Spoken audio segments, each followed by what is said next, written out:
Win a Pageant, Episode 18. Hi winners, if you're ready for more in-depth pageant training, get the free 15-day pageant course at freepageantcourse.com. Let's win a pageant.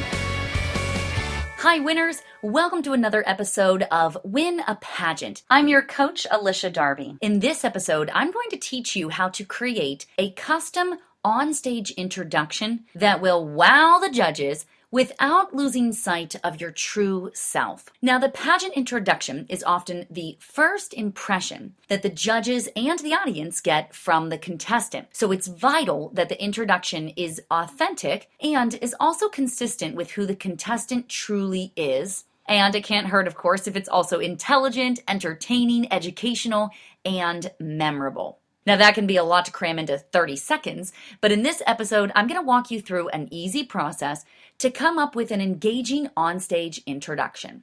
The full process that I use with my clients is to first discover what your greatest accolades are, and an accolade is an accomplishment or an honor that you've received in every area of the wheel of life, and I'll explain that in more detail in a little bit. And then after doing that, we choose the most salient, the most important of all of those, and the ones that would have the most impact on the audience. And finally, we find a common element of each of these and kind of roll it all into one. Now, when you're ready to sit down and really create your introduction, I recommend that you download the guide sheet that I have to help you through this whole process. You can get it in the show notes in episode 18 at winapageant.com. So I want to break down all of the steps for you in greater detail to help you through this process. The first step is to discover your greatest accolade in every area of the wheel of life. The wheel of life is a concept that's commonly used in psychology and personal development. It's essentially a circle cut up into pie pieces with each equal piece representing a different area of life, like family, school, career, personal development, spirituality. The whole list is represented on the guide sheet that I mentioned at winapageant.com, and you can go through each area of life and write just one awesome thing that you've accomplished in that category. Now, if two come up for you, then go ahead and write them both, but choose the one that you are most proud of or that would be the most impressive to somebody who doesn't know you. So, for example, in the career area, you may mention an internship that you got at a highly respected firm. For school, you might mention that you were valedictorian. For personal development, you may mention something like you can solve a Rubik's Cube, which in fact I can. Fun fact, my brother actually taught me how to solve a Rubik's Cube years and years ago. So quite the fun party trick. For spirituality, you might say something like you first heard God's voice stand out from all other forms of intuition after a 3-day fast. Now that's another one that I can proudly claim. There are a few other areas that you might really find interesting to you, like health, fitness, finance, friends, fun, a variety of different things. So be sure that you get that guide online. Now, the second step is to choose the top 5 accolades. So now you're going to narrow it down from all of those in all different categories. You're going to narrow it down to your top 5. These could be the most impressive. Maybe they're the most unique or unusual. It might be the most important ones to you. Don't overthink this part because you can always interchange them later, but you just want to pick your top 5. The third step is to analyze these 5 accolades to discover a common thread that runs through each of them. Maybe each of these accolades proves your commitment to helping other people, or they could be even all examples of just thinking outside the box. Maybe you have overcome challenges in every area. You've really sometimes got to dig until you come up with at least one common thread.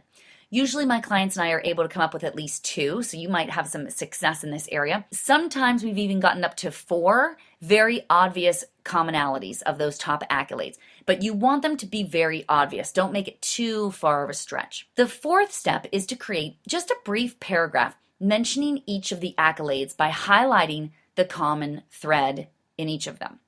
Now, this is truly the secret sauce. This gives your introduction a theme so that it can be remembered even when all the other introductions and all the faces get all jumbled up in the judge's mind. This step will take an old introduction and turn it into something memorable. And if delivered with zest, this can make or break your first impression. Now, you've got to really get creative here.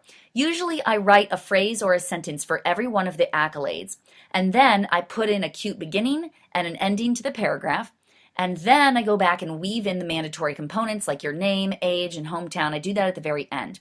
So let me just give you an example of what it might sound like as a finished introduction. I'm always one step ahead of the crowd. I finished high school 1 year early, which allowed me to spend my summer before college learning Spanish abroad. I started my freshman year as the first female on my college soccer team. And believe me, that's harder than it sounds.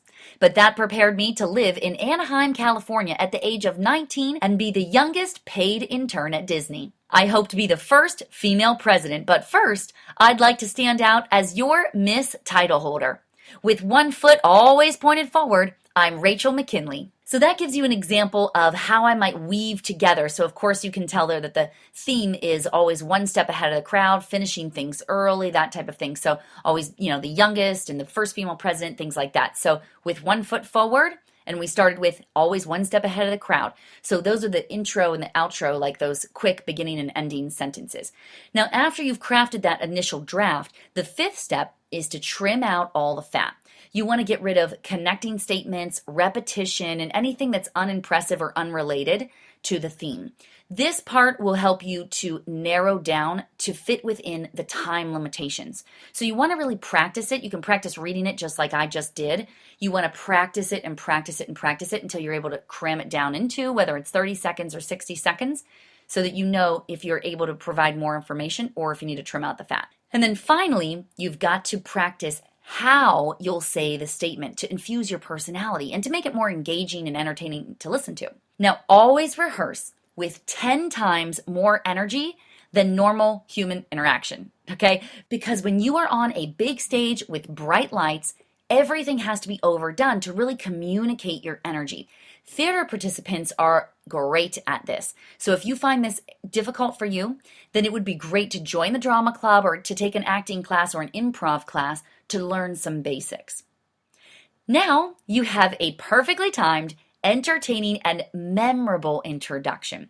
Now I recommend even choreographing some introductions, especially for small children, because it can help them to communicate the emotional inflection of their words.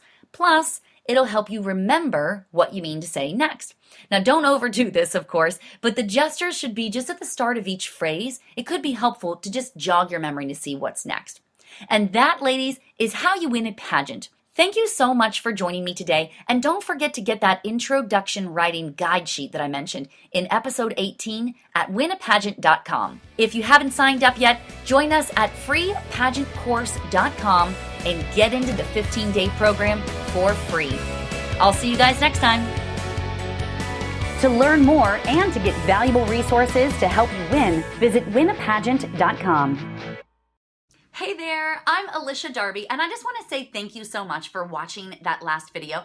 If you totally loved it and got something from it, would you just click subscribe right here to subscribe to our YouTube channel? Hey, I am here for you, and I've got so many more trainings and videos for you. In fact, this one would be a really great one to watch next. Or if that topic doesn't interest you, then try this one. It's my most recent video training. So I think both of these would be really great for you. Thank you again so much for subscribing. I am honored to be your coach. I'll see you again soon.